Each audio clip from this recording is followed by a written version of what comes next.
Bien, pour conclure la journée des deals complexes, alors des deals complexes mais à la mode selon les véhicules, on parle beaucoup de SPAC en ce moment, on va avoir la chance d'avoir le dirigeant de l'un d'eux en visio. Alors après voilà, SPAC, marché coté, private equity, on en parle, mais est-ce qu'on en parle en connaissance de cause? Et au-delà des SPAC, est-ce que l'univers du coté peut nous réserver d'autres belles surprises?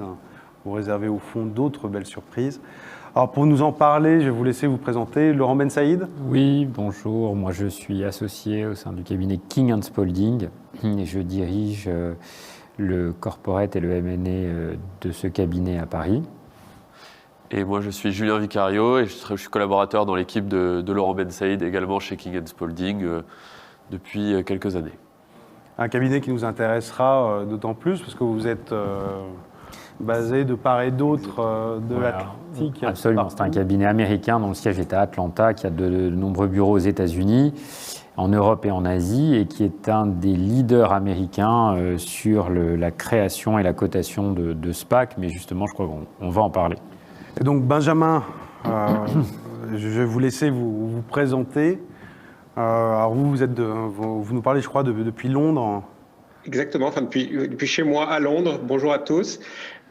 Écoutez, moi j'ai deux casquettes. Je suis partenaire d'une banque d'investissement qui s'appelle IBIS Capital, qui est spécialisée dans l'éducation, ce qu'on appelle le EdTech.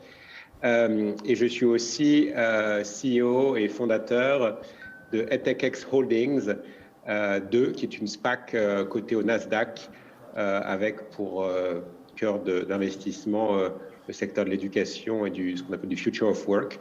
Et donc c'est la deuxième SPAC que j'ai lancée en décembre cette année, après en avoir lancé une en octobre 2018, à l'époque où les SPAC n'étaient pas à la mode. Voilà. Bon, c'est la seconde, donc la première, a priori, a plutôt bien fonctionné. Et d'ailleurs, on parle de SPAC, mais derrière l'acronyme, en fait, on parle de quoi? Laurent, peut-être, avant de repasser la main. Bien sûr. Bon, alors déjà, je ne sais pas si on peut parler de bulles autour des SPAC, mais ce qu'on constate, c'est que les chiffres sont fous autour de cette nouvelle façon de lever des fonds, puisque de 2009 à 2019, il y a eu 47 milliards de dollars qui ont été levés par le biais de cette structuration. En 2020, il y a 83 milliards de dollars qui ont été levés uniquement sur cette année 2020. Et depuis le début de l'année 2021, il y a 70 SPAC créés qui sont en attente. Et il y a 204 SPAC aux États-Unis qui sont en attente d'acquisition. Alors c'est fou, même si en France, on n'a aujourd'hui que 3 exemples importants, comme Benjamin pourra le redire. On a l'exemple de Wendel en 2010, puisqu'en 2010, Wendel a fait une opération Helicos où il a levé 200 millions d'euros, mais pour un SPAC qui était coté à Francfort. MediaOne, ensuite, est l'exemple qu'on cite beaucoup, puisque Pigasse, Niel et Capton ont créé cette structure en 2015 et ils ont levé 250 millions. Ils ont, suite à ça, fait de nombreuses acquisitions. Et la dernière en date, c'est celle qu'on appelle D2MX Organic, qui a été créée par Pigasse, Niel et le couple Zouari, qui s'est illustré dans l'acquisition de Picard et qui a levé 300 millions en 2020. Alors, qu'est-ce qu'un SPAC, pour répondre à votre question? En fait, un SPAC, c'est un véhicule dédié, un véhicule qui est créé pour les besoins de la cause, en vue d'une cotation, mais une cotation sans actifs, alors qu'une IPO, normalement, est faite sur la base d'une société qui a déjà un track record et qui est une société opérationnelle. Là, le SPAC est une holding sans rien, une coquille vide, et qui va être cotée sur la base d'un projet futur d'acquisition, de plateforme, de consolidation, dans un domaine d'activité bien spécifique, et avec des brand names, c'est-à-dire des investisseurs ou plutôt des managers qu'on appelle des sponsors, qui sont des gens qui sont réputés dans leur domaine d'activité et que l'on sait être susceptibles de trouver des opportunités d'acquisition dans le futur. Une fois que ce SPAC est créé, une fois que le prospectus est soumis aux autorités de marché, eh bien, ce SPAC, et on reviendra sur sa structure, ensuite, il lève des fonds auprès d'investisseurs qualifiés, il est coté, et suivant que le SPAC est à la française ou plutôt un SPAC à l'américaine, ensuite, il va trouver ses cibles qui sont soit acquises, soit fusionnées dans cette société holding cotée. Et de fait, l'actif qui est fusionné dans cette société holding cotée va devenir lui-même coté et va profiter de la levée de fonds qui a été faite préalablement. Dans l'autre formule, le SPAC, plutôt que de se fusionner avec une société opérationnelle, va, avec l'argent qu'il a collecté auprès des investisseurs, acheter un certain nombre de cibles pour ne pas les fusionner, comme ça a été le cas dans les exemples français. Mais voilà, j'en ai trop dit et je laisse la parole à Benjamin. Benjamin, en tout cas, qui va nous expliquer pourquoi, quelle était son expérience avant pour réussir à le lever, parce que c'est ce qu'on a vu, hein, il faut un parcours, il faut des connaissances. Et après, sur l'expérience du second, comment ça s'est passé? Ouais. Juste pour compléter ce qui a été dit avant, et c'était très précis, mais juste pour vous donner le point de vue d'un peu de l'insider, en fait, il faut bien comprendre que dans une SPAC, il y a deux parties. Hein. Il y a la partie effectivement qu'on appelle sponsor, qui est la management team, et la partie investisseur institutionnel qui vient financer l'IPO, en fait. Et ce qu'il faut comprendre, c'est la différence de risque de part et d'autre. Contrairement à l'équipe de GP ou de management d'un fonds de private equity, une équipe de sponsor d'une SPAC prend beaucoup de risques. Parce qu'en fait, ce que vous faites, c'est que vous financez tout ce qu'on appelle le at-risk capital. Donc, typiquement, sur une IPO de 100 millions de dollars, c'est à peu près 5 millions qui est investi par l'équipe des sponsors. Hein, donc, moi, c'est ce que j'ai fait avec mon associé. Et ce capital-là sert à payer les coûts d'IPO, les frais de recherche de cible et les frais de fonctionnement de la SPAC, sans que vous versiez, par exemple, de salaire. En échange, vous avez 20% de l'equity de la SPAC plus des warrants. Les investisseurs institutionnels, eux, au moment de l'IPO, investissent dans un trust à une valeur de $10 l'action, c'est toujours la même chose. Et même s'ils vous confient leur argent, on appelle ça aux États-Unis une blank check company, hein, même s'ils vous confient leur argent, ils ont un droit spécial qui est qu'au moment où vous annoncez votre deal, ils ont un droit de rédemption. Alors, ils votent en général toujours en faveur de votre deal, mais si jamais ils n'aiment pas votre deal, ils reprennent leur argent. Et ils le reprennent en s'assurant qu'ils récupéreront 100% de leur argent. Et donc, si jamais ils récupèrent leur argent, la conséquence, c'est que l'équipe de managers, donc le sponsor group, a perdu, en gros, son capital at risk. Donc, il faut juste comprendre ça, c'est important. Parce que souvent, on présente ça comme une martingale, mais en fait, il y a quand même vraiment des risques et c'est assez entrepreneurial. Oui, alors moi, pardon. Mais oui, c'est tout à fait vrai, hein, parce que ce sujet, qui est un sujet à la fois financier, de risque et juridique, au moment où l'acquisition est présentée, hein, pour faire ce qu'on appelle le DISPAC, au moment où le véhicule va pouvoir soit fusionner dans la société opérationnelle, soit l'acheter, on donne au public, et pas aux sponsors comme Benjamin, la possibilité de voter contre ou la possibilité de récupérer leur argent. Alors normalement, hein, les choses sont faites en amont et intelligemment, c'est-à-dire que les cibles, on s'est arrangé pour que ce soit des cibles qui correspondent bien à l'objectif et qui rentrent bien dans le cadre de ce qui a été défini dans le prospectus, mais il y a toujours ce risque. Il y a toujours ce risque et dans ce cas-là, les sponsors comme Benjamin auront payé les coûts tout seuls de cette opération qui n'aura pas eu lieu. Exactement. Voilà. Donc ça, c'est important de le préciser. Ensuite, sur mon expérience, écoutez, moi, j'ai commencé en 2018 donc avec un SPAC sur l'EdTech. À l'époque, voilà, aux États-Unis, les SPAC étaient déjà connus. Hein, donc, on n'avait qu'à expliquer aux investisseurs ce qu'était le secteur de l'EdTech. Et en gros, ça nous a pris une petite semaine de roadshow entre New York et Toronto pour lever notre SPAC. Alors qu'en Europe, finalement, les portes nous étaient plutôt fermées, même s'il y avait déjà eu l'expérience de Pigas et de Niel qui avait pourtant ouvert quand même quelques portes. Et donc, l'expérience, c'est comme une levée de capital assez rapide, mais sur un track record, sur une expertise sectorielle, sur une différenciation aussi. Et puis, donc, deuxième expérience, et je vous parle juste de la levée de fonds en Q4 cette année, cette fois dans un secteur très embouteillé parce qu'avec beaucoup de SPAC et beaucoup d'équipes qui cherchent à lever des fonds, du coup un univers d'investisseurs institutionnels qui doit investir des plus petits tickets, donc beaucoup plus de rendez-vous, mais ça nous a pris, pareil, pas très longtemps finalement. En 3 jours, on a levé notre SPAC, donc ce qui est plutôt efficace. Hein. Tout ça sans voyager sur Zoom, et c'est l'expérience de la plupart des sponsors. Maintenant, voilà. Ce qui est complètement fou. Hein. Ce qui est complètement fou, parce que quand on voit le temps que peut prendre soit le fait de structurer une IPO, soit dans les levées de fonds privés, d'arriver à faire plusieurs rounds de venture cap avec des gens qui regardent les projets, qui font des due diligence, voilà.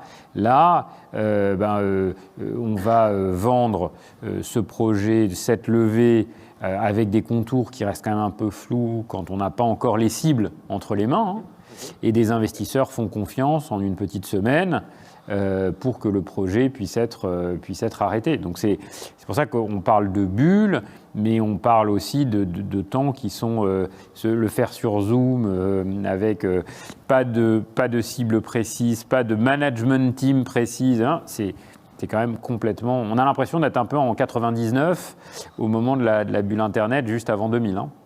Ouais, alors, juste pour compléter ça, quand même, donc, il y a quand même un prospectus d'IPO qui fait 200 pages sur lequel vous étalez votre vie, votre track record.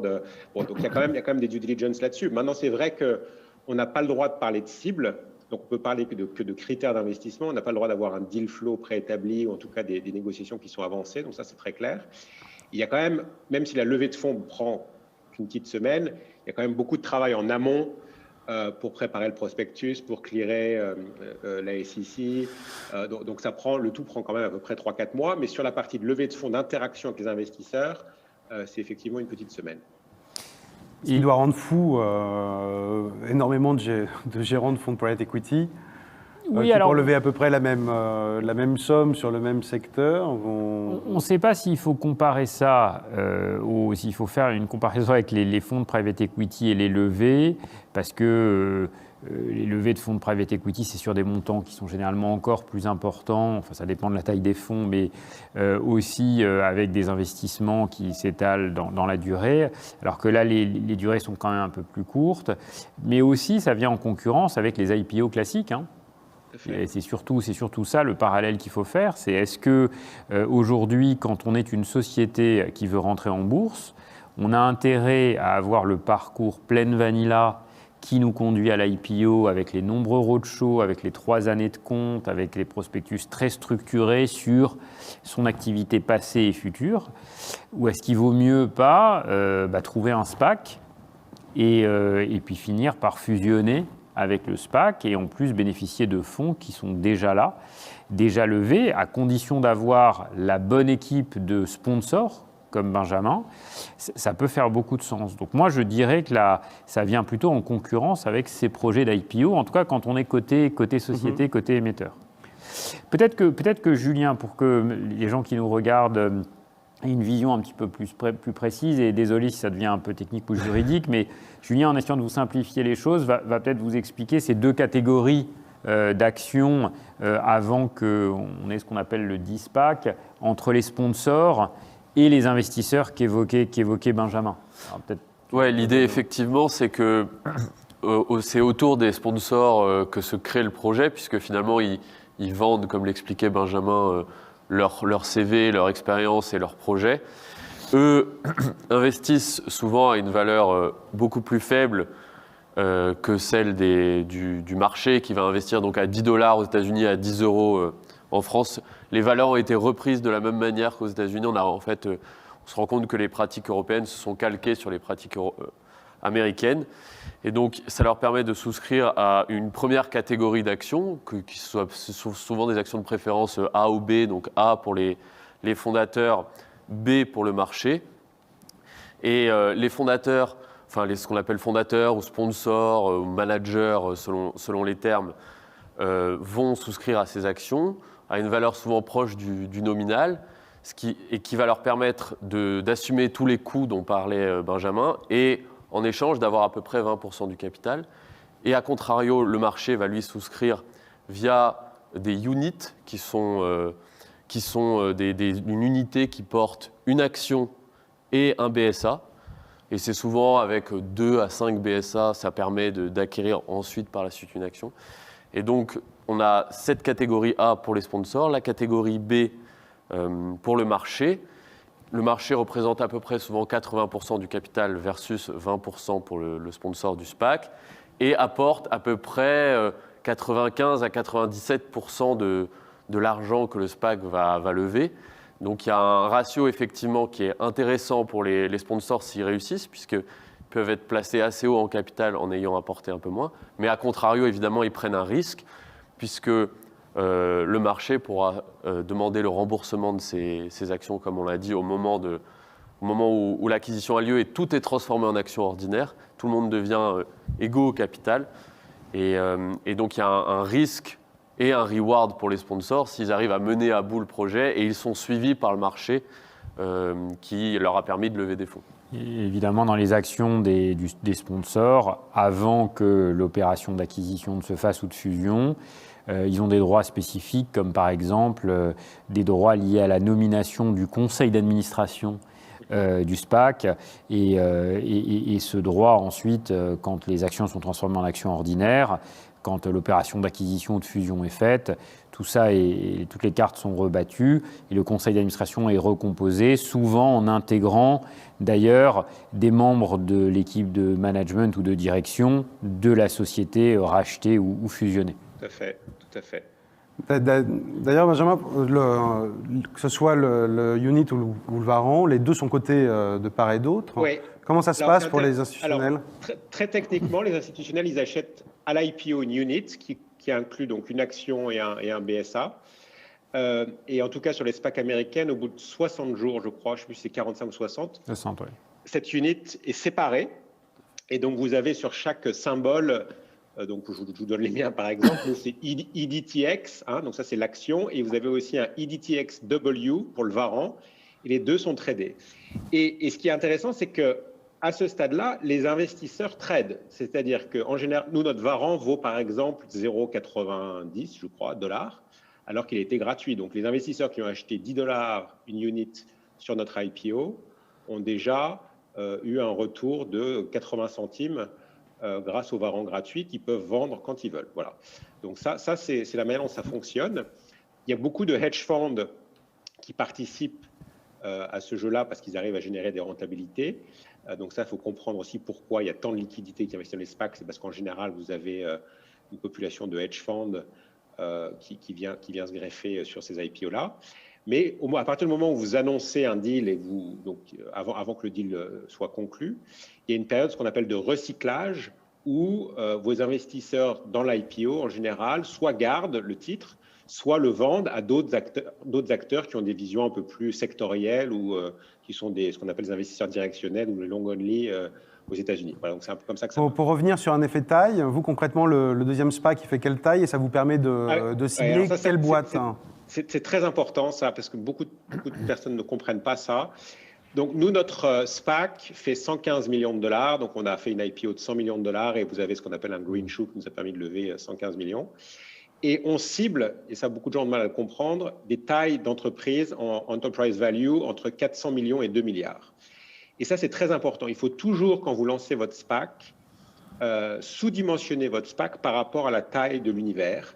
Donc nous, on a estimé que 80% des sociétés transactables dans les tech étaient entre 400 millions et 2 milliards d'EV. Et pourquoi c'est important? Parce que d'abord, dans une SPAC, vous pouvez apporter des financements additionnels, ce qu'on appelle au travers de PIPE, Private Investment in Public Equity, et vous avez souvent un rollover de la target ou des actionnaires. Ça peut être un rollover complet, ça peut être un rollover très partiel. Mais donc ça, c'est important à comprendre. Donc, vous pouvez acheter des sociétés beaucoup plus grosses et en fait, votre SPAC, c'est vraiment la taille de capital que vous allez allouer à la transaction. Et voilà, donc ça, c'est important. En général, c'est un investissement. Et pourquoi c'est important aussi? C'est parce que les sponsor economics, donc la part qui revient au fondateur de la SPAC, qui est 20% de la SPAC initiale. Donc, nous, sur 115 millions, on a à peu près 30 millions d'equity. Ces 30 millions d'equity, finalement, c'est une dilution pour la cible. D'accord? Parce que la cible absorbe l'equity des sponsors. Et donc, plus votre cible est grosse, si on fait une transaction d'1 milliard, 30 millions d'equity, c'est rounding error. Si jamais j'ai une SPAC de 500 millions ou j'ai 100 millions d'equity, là, ça commence à piquer un peu plus et ça rend votre deal plus compliqué. Et donc, c'est ça qui est important, en fait, et c'est ça le nerf de la guerre dans une SPAC, c'est que vous, en tant que manager, il faut trouver une cible privée que vous arrivez à transacter à un discount par rapport au peer group qui est suffisant pour que vos investisseurs institutionnels disent « oui, j'aime ce deal parce que je vois un upside » et pour qu'ils se disent aussi, compte tenu de la dilution créée par le sponsor group, c'est toujours un bon deal. Voilà. Si jamais vous arrivez à faire ça, si vous trouvez un discount suffisant, et c'est en général 20-30% par rapport au peer group, ça devient beaucoup plus facile de faire un deal avec une SPAC. Donc ça, c'est important à comprendre, et sinon c'est compliqué si vous ne trouvez pas cette équation-là. Donc c'est pour ça que les SPAC qui réussissent, ce sont des SPAC qui opèrent dans des secteurs où il y a des phénomènes d'arbitrage et des valorisations qui sont plus élevées en public equity par rapport au private equity. Et on voit ça beaucoup, en fait, dans des secteurs où il y a des fortes croissances, notamment dans la tech. Et la raison pour laquelle on le voit, c'est parce que les marchés publics, le public equity, price forward. Typiquement, aujourd'hui, si vous regardez les sociétés de croissance, le marché va pricer sur un revenu de multiple 2022, parfois 2023. On a vu la transaction de la SPAC qui avait été faite avec Virgin Galactic, par Richard Branson, c'était pricé sur 2025. Un fonds de private equity va pricer sur du next 12 months peut-être, mais jamais sur du forward 1 ou 2 ans. Et donc ça crée un arbitrage et c'est là-dedans que les SPAC en fait jouent. Voilà. Et d'ailleurs, là-dessus, il y a plusieurs choses à dire et c'est très intéressant, c'est le cœur du sujet. D'abord, dans une IPO, on ne peut pas donner de forward-looking et de projection alors qu'on peut le faire dans le cadre des SPAC au moment du de-SPAC, c'est-à-dire qu'au moment où on va acheter ou merger avec la société, on peut donner des projections sur le business qu'on est en train d'acheter. Et d'ailleurs, la SEC est très vigilante sur ces sujets. Et ce que disait Benjamin sur le dimensionnement et la taille, c'est important à plusieurs égards, parce que l'argent qui est levé en bourse par le SPAC, il peut servir soit à racheter une partie en cash des actionnaires de la société du dessous, mais les actionnaires en question peuvent aussi souhaiter roll-over et, dans le cadre de la fusion, se retrouver actionnaires du SPAC. Et eux aussi, ils ont une vision sur là où ils veulent être dans le capital du SPAC. Et ils ne veulent pas non plus être extrêmement dilués par l'opération. Donc, plus le SPAC et les fonds levés par le SPAC sont importants, plus ces actionnaires de la cible, dans le cadre de la fusion, vont se retrouver dilués. Et ce n'est pas quelque chose qu'ils peuvent souhaiter. Donc ça aussi, ça fait partie de l'équation qu'évoquait Benjamin. Donc ça, c'est des données qui sont des données importantes. Et le pipe qu'évoquait Benjamin est aussi une des composantes qui fait que c'est intéressant. Parce que quand on a levé les fonds dans le cadre de l'IPO initial, on peut avoir décidé de lever 100 ou 150 millions. Et puis après, on s'aperçoit que on a besoin d'un petit bout de financement en plus pour réaliser l'acquisition. Et c'est là que le pipe intervient. C'est là qu'on fait rentrer à nouveau des investisseurs pour compléter le montant dont on a besoin et réaliser l'opération. Donc c'est quand même un mécanisme qui est une structure flexible et qui ouvre de nombreuses opportunités. Juste pour compléter ça, ce qui est intéressant sur le pipe, c'est que ce qu'il faut bien comprendre, c'est que quand vous êtes en situation de concurrentielle, par exemple, une SPAC par rapport à des fonds de private equity, être une SPAC, c'est jamais génial parce que vous avez toujours un processus réglementaire qui est plus long. Par contre, ce que vous pouvez faire assez vite, c'est qu'avec une cible, c'est aller voir quelques investisseurs, donc des pipe investors, qui sont des public investors, qu'on appelle qui sont wall cross, donc que vous leur donnez des informations privées, et eux peuvent s'engager avant que le deal close, donc au moment où vous annoncez le deal, donc c'est en général 3 mois avant que le deal close, sur un financement qui est irrévocable. Voilà. Et donc ça permet en fait de dérisquer entièrement une transaction de SPAC parce que vous avez une valorisation qui est négociée comme dans le cadre d'un M&A, à l'opposé d'une IPO où vous êtes toujours juste avant le dernier jour, vous ne savez jamais où vous en êtes en termes de valorisation. Et vous avez aussi en général une clause minimum de financement qui est backstoppée ou underwrité par des investisseurs dans le pipe. Voilà, donc ça, c'est vraiment important. C'est ce qui rend en fait les SPAC très attractifs pour des fonds de private equity ou des fonds de venture capital qui veulent se refinancer sur les marchés publics ou faire des exits sur les marchés publics parce qu'ils sont capables de dérisquer leur deal très rapidement. Et il y a aussi un truc intéressant, c'est que généralement, quand on négocie l'acquisition d'une cible, on négocie des déclarations et garanties auprès des vendeurs, mais ces déclarations et garanties, généralement, prennent fin le jour du débouclage de l'opération. Donc, pour les vendeurs des cibles en question, ils ne se retrouvent pas avec une gap qui traîne pendant 18, 24 ou 36 mois.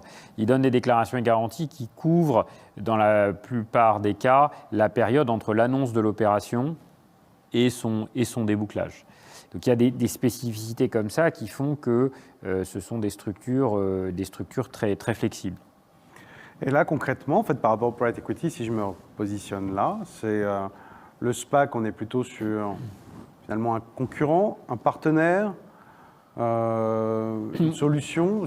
Moi, je dirais, mais Benjamin répondra mieux que moi, mais moi, je dirais que c'est là l'expérience des mois à venir qui va nous le dire. C'est-à-dire qu'il y a beaucoup de projets de SPAC qui restent à déployer, donc, en attente de cibles. Et puis ensuite, il faut voir comment ce mariage entre des sponsors qui sont des gens expérimentés, qui ont une vision de l'industrie forte, et les nouvelles équipes de direction des sociétés rachetées vont s'entendre, et comment ces projets, en fait, dans la durée, vont fonctionner. Parce qu'il y a en fait à terme une sorte de gouvernance un peu duale, avec les sponsors qui siègent au board, des sociétés rachetées qui vont vouloir aussi, qui ont des visions peut-être un petit peu plus long terme. Donc, et puis quelle va être la sortie de tout ça. Voilà, le retour d'expérience va être intéressant. Je ne sais pas ce que tu en penses, Benjamin. Alors, moi, c'est intéressant sur la question, est-ce que le private equity, c'est concurrent ou partenaire? Clairement, moi, de mon expérience, sur certains process, il y a une vraie concurrence avec des fonds de private equity parce qu'on bid sur des assets similaires. Et en général, les process organisés par les banques ne sont pas du tout faits pour les SPAC, donc c'est jamais confortable comme position. À terme, et d'ailleurs, on commence à voir aux États-Unis des banques qui organisent des process de SPAC où on met des SPAC en concurrence.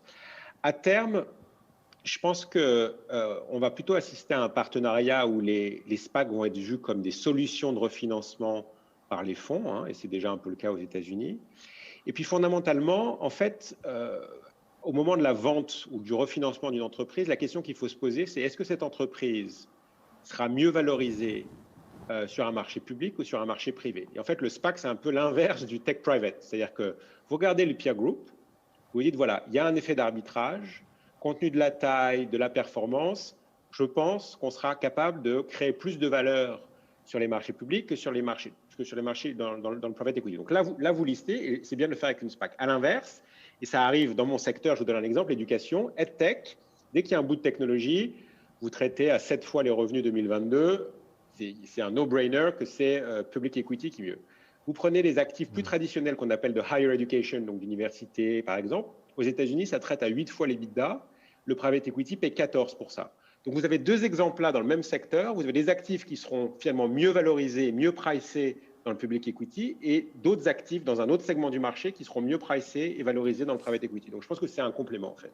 Et c'est très intéressant parce qu'on voit qu'en France, il y a une tendance très forte au tech private. Nous, en 2020, on a fait 5 opérations de tech private. Et je crois que c'est une des années où il y a eu le plus de tech private depuis 10 ou 15 ans. Ce qui montre que le marché, la place financière parisienne, la place boursière, elle est devenue moins attractive, notamment parce que sur beaucoup d'industries, comme le disait Benjamin, les sociétés sont moins suivies par les analystes. Du coup, le cours de bourse, la valorisation boursière ne reflète pas les fondamentaux de la société. Donc beaucoup de sociétés ont souhaité plutôt redevenir privées, ne plus avoir les contraintes de la cotation, en faisant rentrer d'ailleurs des fonds de private equity, puisque le tech private plein vanilla, c'est un fonds de private equity qui achète un bloc supérieur à 30% ou à 50% quand il veut se garantir qu'il n'y aura pas de problématique de seuil de caducité, qui dépose une offre publique qui va jusqu'au 90% et au retrait obligatoire. D'ailleurs, l'évolution de la réglementation boursière française avec ce seuil de retrait obligatoire à 90% a favorisé les tech private. Mais donc, ces projets, le marché français démontre que les sociétés ont plutôt envie d'être à nouveau privé parce que les multiples modulo des secteurs spécifiques et ces éléments expliquent aussi que des sociétés européennes ont plutôt envie d'aller chercher les multiples publics du marché américain que du marché européen. C'est pour ça que les SPAC, il y en a beaucoup aux États-Unis et finalement peu en Europe et peu en France, parce qu'on se retrouve avec les contraintes de la cotation française et les multiples français et les analystes qui ne suivent pas suffisamment certains secteurs d'activité, alors que c'est très différent aux États-Unis. Et je ne suis pas sûr que des boîtes d'éducation qui seraient cotées en France auraient des valorisations qui soient très alléchantes, alors que c'est très différent aux États-Unis. D'où l'envie de certains business européens d'aller se coter par le biais des SPAC, mais plutôt au Nasdaq ou au NYSE. Et ça va être le drame de la tech européenne qui va être, de mon point de vue, avalée par des cotations aux États-Unis au travers des SPAC. Hein. On est d'accord. Et d'ailleurs, pour l'instant, les exemples de SPAC français qu'on a eus ont agi un peu différemment des SPAC américains, où, comme l'expliquait Benjamin, souvent, ils se valorisent assez bas par rapport à l'actif qu'ils vont viser pour que les actionnaires de l'actif visé puissent remonter au capital du SPAC sans se faire trop diluer.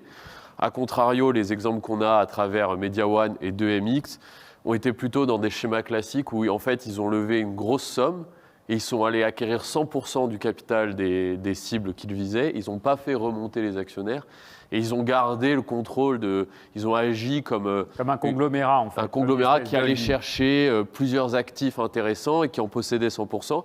Et aujourd'hui, MediaOne, l'histoire, elle s'est terminée puisqu'en fait, ils ont fait le retrait obligatoire, ils ont sorti la société. Donc, ils ont agi assez différemment. Pour l'instant, on n'a pas encore le schéma de SPAC à l'américaine qui permet, où il y a une sorte aujourd'hui, en fait, une société qui veut aller se coter, elle peut aller regarder un catalogue de SPAC et aller chercher, il y a même, comme il disait, des processus concurrentiels, celles qui lui permettraient de se faire coter. On n'en est pas encore là sur le marché français et européen. C'est marrant cet exemple de MediaOne. Hein, la boucle est bouclée. Hein, ça a été coté, ça a levé des fonds, ça a acheté plein d'actifs, beau conglomérat. Puis quand la boîte est gorgée de valeur, retrait de la cote. Hein, donc la boucle est bouclée. Et c'est les sponsors qui ont retiré de la cote, évidemment. Oui, enfin, côté à Paris, le dernier exemple là, qui va arriver, c'est Tikeo, le binôme Tikeo-Mustier, mais je crois que c'est à Amsterdam, en termes de cotation. À voir ce que ça va donner. Mais c'est vrai que, comme le disait Julien, c'est pour l'instant les SPAC à la française ou à l'européenne ont une logique un petit peu différente et ça agit vraiment comme une plateforme de consolidation d'un secteur, par exemple. Vous auriez pu, Benjamin, coter en Europe, ou ça peut être un projet un jour? Alors, moi, je suis allé là où il y avait le plus d'investisseurs intéressés par les SPAC, mais j'aimerais beaucoup développer la SPAC en Europe. Hein. D'ailleurs, j'ai beaucoup d'appels de managers qui aimeraient le faire. Ce dont on n'a pas parlé aussi, c'est que je pense qu'il y a une opportunité de créer des couches d'investisseurs pour investir dans les sponsor group. Hein. Si vous y réfléchissez, si vous investissez dans 5 ou 6 SPAC, vous pouvez diversifier vos bets et avoir des profils de retour qui sont assez proches du venture capital avec probablement moins de risques. Hein. Donc, il y a cet aspect-là et il y a beaucoup de family office qui regardent ça de nos jours.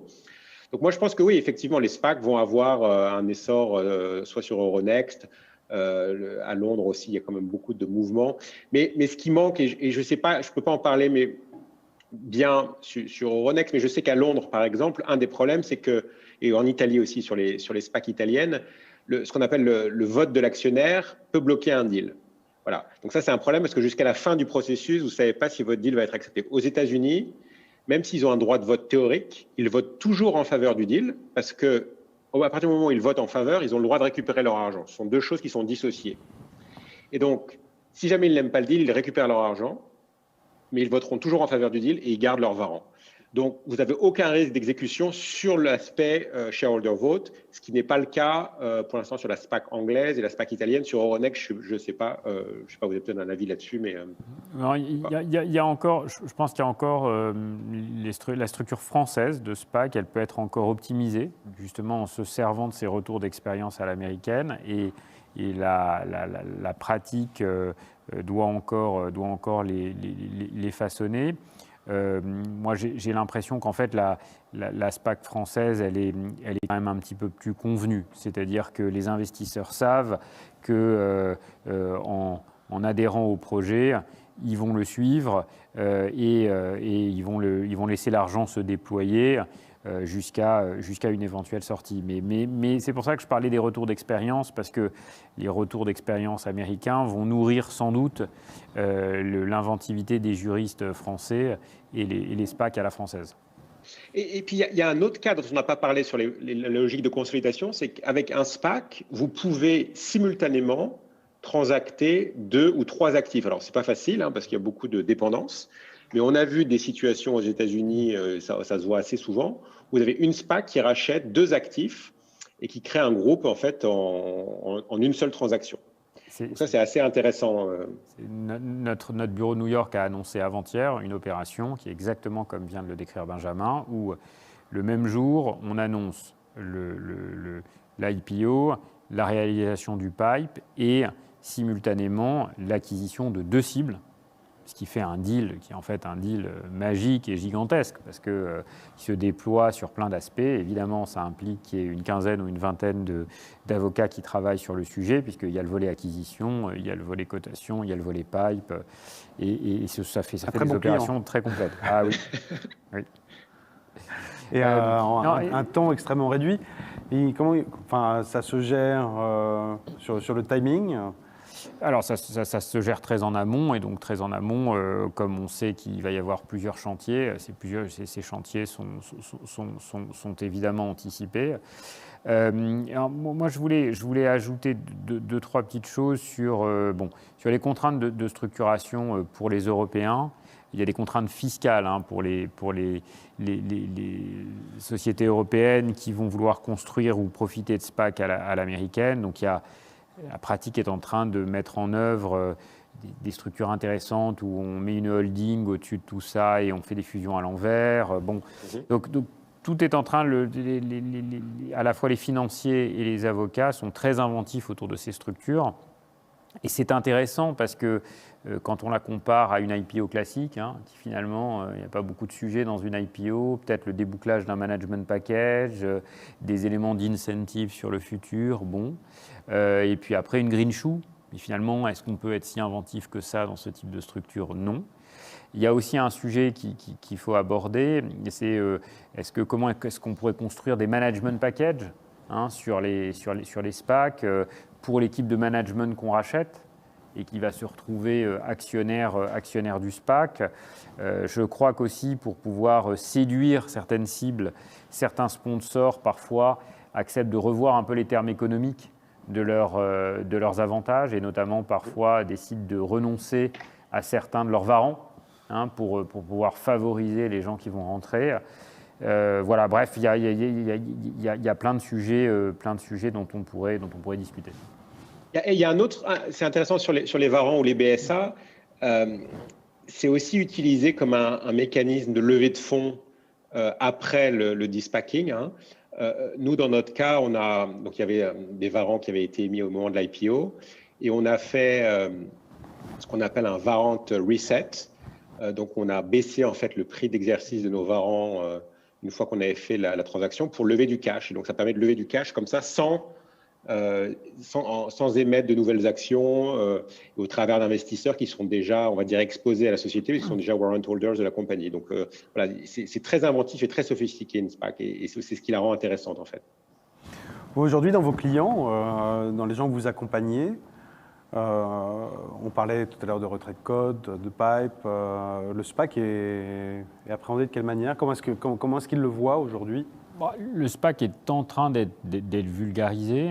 Nous, on trouve que c'est un outil dans la boîte à outils pour des sociétés. Alors, quand on conseille des clients, il y a deux typologies de clients qui s'intéressent au SPAC. Il y a des clients comme Benjamin qui vont être les sponsors, qui vont pouvoir être le brand name qui va permettre au SPAC, au projet de SPAC de se formaliser, ou on peut être côté société, c'est-à-dire la société qui va finir par être achetée ou absorbée.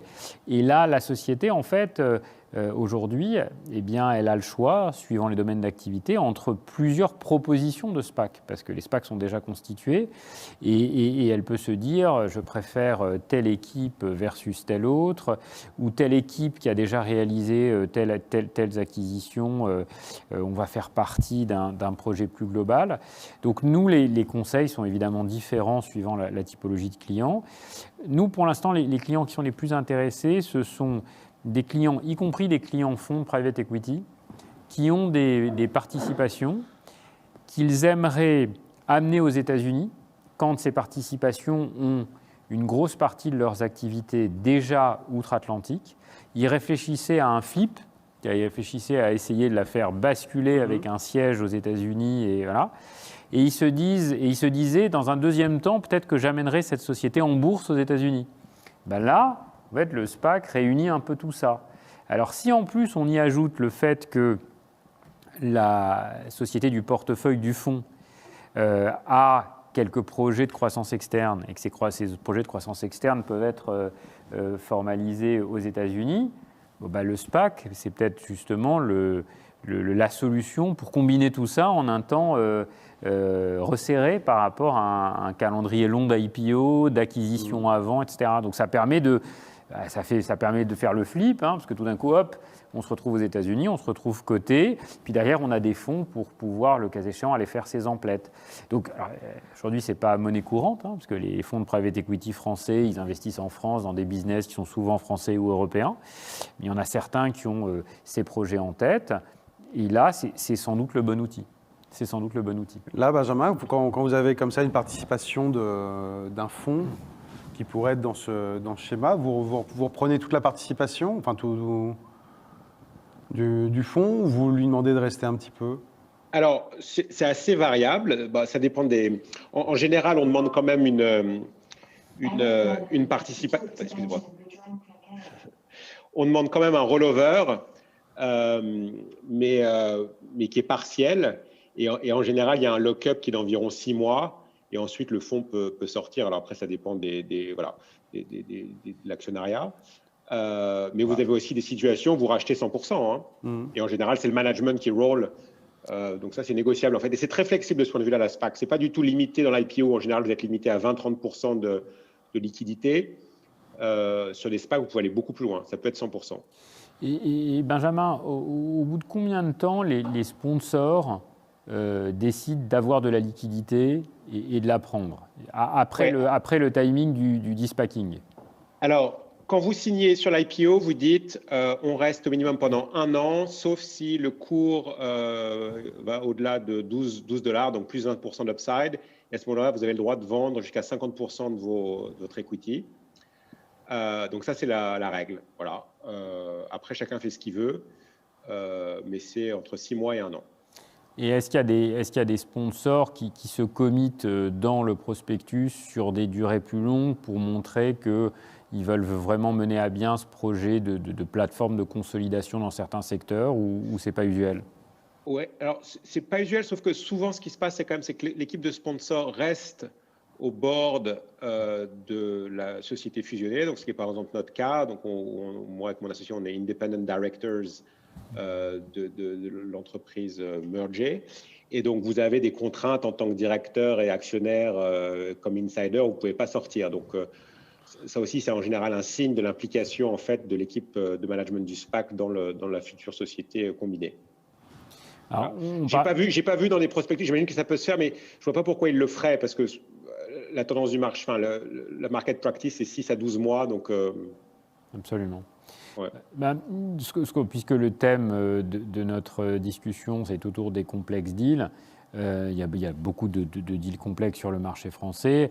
Un niveau de complexité important jusqu'à présent pour des opérations cotées, c'était des opérations de tech private, parce que les opérations d'hostile takeover, il y en a de moins en moins, même s'il y en a on en revoit un petit peu dont on parle, mais voilà.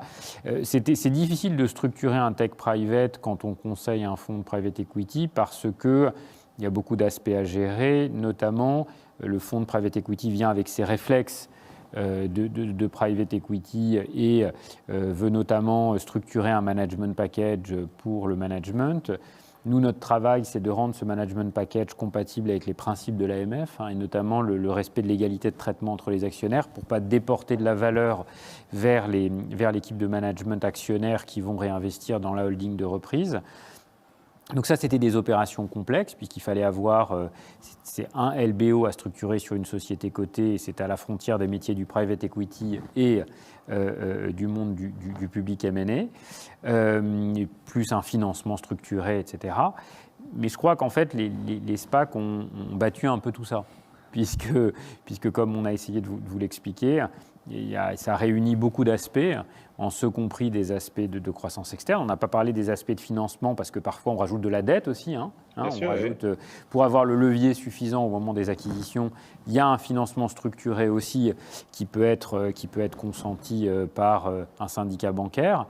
Donc voilà, donc je crois qu'on a un peu, en matière de complexe deal, on a peut-être un peu battu les canons qu'on connaissait jusqu'à présent, même si pour l'instant, il y a quand même des standards et les choses sont assez normées, notamment les term sheets des SPAC, les différents, même les prospectus que nous on a vus, revus, c'est des prospectus qui se ressemblent tous les uns aux autres, mais la pratique va devenir de plus en plus inventive et va sans doute complexifier un peu tout ça. Donc on va avoir quelques belles années avec vous, en tout cas Benjamin, sur le marché. Les retraits de cotes, malgré tout, enfin, vous continuez d'en voir, parce qu'il y a eu un moment, pendant le Covid, tout le monde disait le confinement, ça a un peu tout ralenti, les cours de bourse ont un peu baissé, mais finalement, ils sont remontés et tout s'est réaccéléré. Oui, on a eu une année bizarre, vous avez dû en parler, j'imagine, dans d'autres sessions, mais on a eu une année 2020 bizarre, puisqu'il y a eu un premier trimestre qui était quand même avec un rythme très soutenu et plein de choses à faire. Le confinement qui a un peu calmé les esprits et tout le monde se disait que c'était un peu la fin du monde. Et puis, dès la fin du mois de mai, le début du mois de juin, il y a eu une espèce d'empressement à faire des deals. Il y a eu une espèce d'activité folle. Nous, on a eu un de nos tech private qui s'est arrêté pendant le confinement, qui a repris dès l'arrêt, et puis on a enchaîné sur 3 autres opérations. Donc, en fait, c'est une année où les investisseurs financiers ont profité justement de certains cours de bourse qui étaient en berne pour racheter des titres et sortir les sociétés de la cote. Mais on a eu aussi des exemples de levée de fonds très importantes. On a eu la chance de conseiller cette belle société dans l'hydrogène qui s'appelle McPhy Energy, qui aujourd'hui vaut plus d'1 milliard et qui a levé plus de 200 millions très rapidement sur les marchés, alors même que 18 mois ou 20 mois avant, elle avait eu un petit peu plus de mal. Mais on voit bien que cette crise qui aujourd'hui conduit à ce que des secteurs et des industries soient privilégiés, les investisseurs focalisent sur ces projets-là. Comme il y a un nombre limité d'actifs, il y a une espèce d'emballement, notamment dans les valorisations, sur les valorisations, et ça crée des opportunités, mais beaucoup d'argent à investir et peu d'opportunités d'investissement, en fait. Un mot de la fin ? On arrive malgré tout au bout du créneau, et je le disais sur un autre panel, là quand on est en vidéo, je ne peux rien faire pour déborder. Moi, le mot de la fin, c'est que je voudrais voir plus d'équipes européennes faire de SPAC, que ce soit aux États-Unis ou en Europe. Voilà, ce serait ça le souhait en tout cas. Nous, pareil, parce qu'on trouve que d'un point de vue, il y a plein de choses à faire. Nous, on trouve que d'un point de vue juridique, ce sont des opérations intéressantes intellectuellement, et aussi que ça fait travailler beaucoup de monde. Et puis quelque part, le fait de se dire que on a des industries qui vont pouvoir se consolider intelligemment, avec peut-être des temps d'opérations financières qui peuvent être plus courts, parce qu'une fois que le fusil est armé et que le SPAC est plein de cash, les fonds peuvent se déployer rapidement, ça crée des nouvelles tendances qui sont peut-être qui changent un peu les paradigmes, de la même manière qu'aujourd'hui il y a moins de présentiel dans les cabinets d'avocats et partout dans les entreprises. Il y aura peut-être des deals d'acquisition qui vont se faire sur une durée plus courte et avec des normes différentes. Bon, donc le mot de la fin sera, vous voulez monter un SPAC, vous bossez avec eux en France, allez voir Laurent et Julien. Et vous avez des projets, une belle boîte dans l'éducation et de la tech.